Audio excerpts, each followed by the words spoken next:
The Wonderful Wizard of Oz by L. Frank Baum, with pictures by W. W. Denslow. The Wonderful Wizard of Oz, Chapter 7, The Journey to the Great Oz. They were obliged to camp out that night under a large tree in the forest, for there were no houses near. The tree made a good thick covering to protect them from the dew, and the Tin Woodman chopped a great pile of wood with his axe, and Dorothy built a splendid fire that warmed her and made her feel less lonely. She and Toto ate the last of their bread, and now she did not know what they would do for breakfast. "Oh, if you wish," said the lion, "I'll go into the forest and kill a deer for you. You can roast it by the fire, since your tastes are so peculiar that you prefer cooked food, and then you will have a very good breakfast." "Don't, please don't," begged Tin Woodman.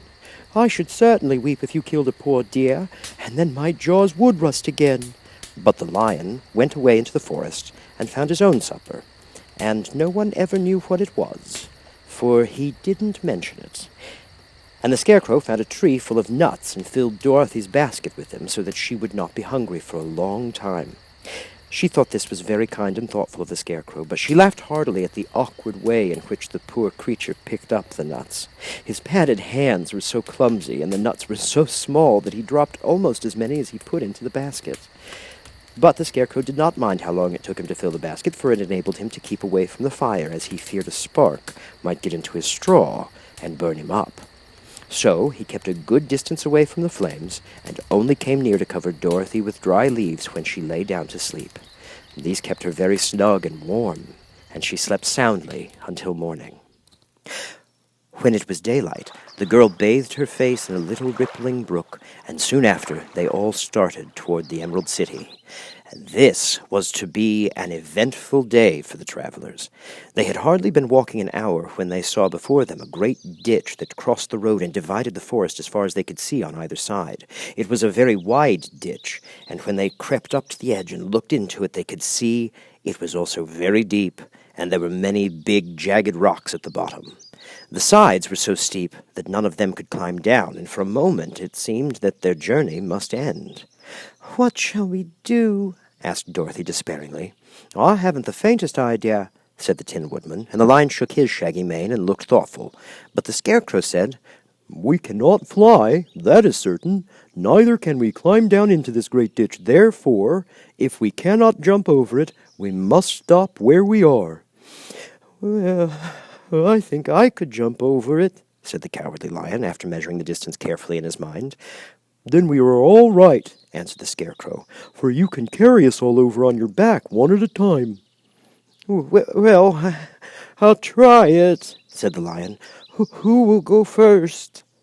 "I will," declared the Scarecrow, "for if you found that you could not jump over the gulf, Dorothy would be killed or the Tin Woodman badly dented on the rocks below.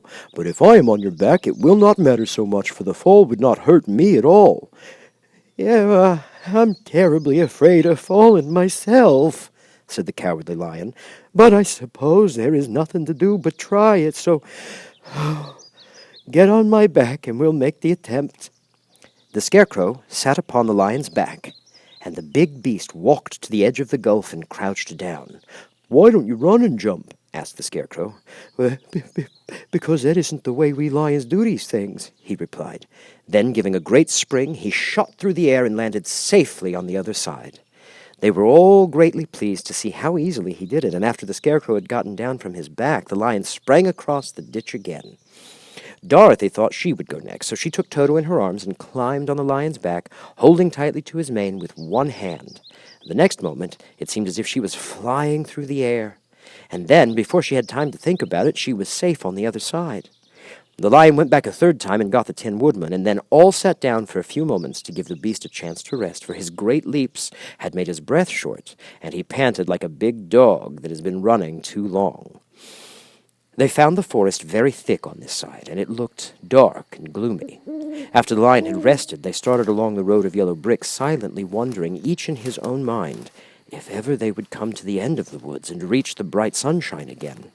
And to add to their discomfort, they soon heard strange noises in the depths of the forest, and the lion whispered to them that it was in this part of the country that the Kallidas lived. "What are the Kallidas?" asked the girl. "Oh, they are monstrous beasts with bodies like bears and heads like tigers," replied the lion, "and with claws so long and sharp that they could tear me in two as easily as I could kill Toto. I am terribly afraid of the Kalidas." "I'm not surprised that you are," returned Dorothy. "They must be dreadful beasts." The lion was about to reply when suddenly they came to another gulf across the road, but this one was so broad and deep that the lion knew at once he could not leap across it. So they sat down to consider what they should do, and after serious thought, the Scarecrow said, "Here is a great tree standing close to the ditch. If the Tin Woodman can chop it down so that it will fall to the other side, we can walk across it easily." "That is a first-rate idea," said the lion. "Oh, one would almost suspect you had brains in your head instead of straw." The woodman set to work at once, and so sharp was his axe that the tree was soon chopped nearly through. Then the lion put his strong front legs against the tree and pushed with all his might, and slowly the big tree tipped and fell with a crash across the ditch, with its top branches on the other side. They had just started to cross this queer bridge when a sharp growl made them all look up, and to their horror they saw running toward them two great beasts with bodies like bears and heads like tigers. "Oh, they're the Kalidas," said the Cowardly Lion, beginning to tremble. "Quick!" cried the Scarecrow. "Let us cross over." So Dorothy went first, holding Toto in her arms. The Tin Woodman followed, and the Scarecrow came next. The lion, although he was certainly afraid, turned to face the Kalidas, and then he gave so loud and terrible a roar that Dorothy screamed, and the Scarecrow fell over backwards, while even the fierce beasts stopped short and looked at him in surprise. But, seeing that they were bigger than the lion, and remembering that there were two of them, and only one of him, the Kalidas again rushed forward, and the lion crossed over the tree and turned to see what they would do next. Without stopping an instant, the fierce beasts also began to cross the tree, and the lion said to Dorothy, "Oh, we are lost, for they'll surely tear us to pieces with their sharp claws. But stand close behind me, and I will fight them as long as I am alive." "Wait a minute," called the Scarecrow. He had been thinking what was best to be done, and now he asked the Woodman to chop away at the end of the tree that rested on their side of the ditch. The Tin Woodman began to use his axe at once, and just as the two Kalidas were nearly across, the tree fell with a crash into the gulf, carrying the ugly, snarling brutes with it, and both were dashed to pieces on the sharp rocks at the bottom. "Oh, well," said the Cowardly Lion, drawing a long breath of relief. "Oh, I see we are going to live a little while longer, and I am glad of it, for it must be very uncomfortable not to be alive. Those creatures frightened me so badly that my heart is beating yet." "Oh," said the Tin Woodman sadly, "oh, I wish I had a heart to beat." This adventure made the travelers more anxious than ever to get out of the forest, and they walked so fast that Dorothy became tired and had to ride on the lion's back. To their great joy, the trees became thinner the farther they advanced, and in the afternoon they suddenly came upon a broad river, flowing swiftly just before them. On the other side of the water they could see the road of yellow brick running through a beautiful country with green meadows dotted with bright flowers, and all the road bordered with trees hanging full of delicious fruits. They were greatly pleased to see this delightful country before them. "How shall we cross the river?" asked Dorothy. "That is easily done," replied the Scarecrow. "The Tin Woodman must build us a raft so we can float to the other side." So the Woodman took his axe and began to chop down small trees to make a raft, and while he was busy at this, the Scarecrow found on the river bank a tree full of fruit. This pleased Dorothy, who had eaten nothing but nuts all day, and she made a hearty meal of the ripe fruit.